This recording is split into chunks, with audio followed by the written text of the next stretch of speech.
We've got the warning sign for the roundabout coming up. If we look further down, you see the blue sign as it's a mini roundabout. So we're looking to our right. The van's going straight on, but we need to make sure that the vehicles behind are not turning right. In this case, they do. Now, the van was completely covering the indicators of them vehicles there.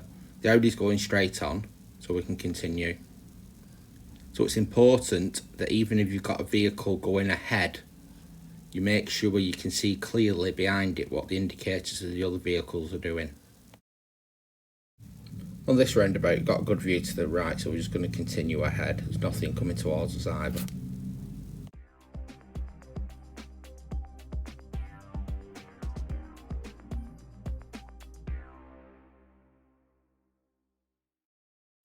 Coming up to this one, we can see the white vehicle turns across our path from our right. It's got plenty of time to react to that. You can see clearly the front of the vehicles coming towards us, so we can just make progress through. None of them were indicating to turn right.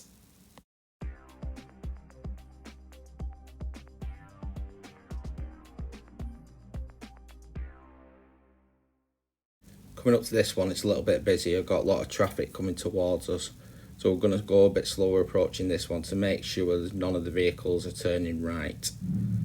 In this case, they're all going straight ahead. So it's important that you always go slow enough to check that all the vehicles coming towards you, that none of them are indicating to turn right.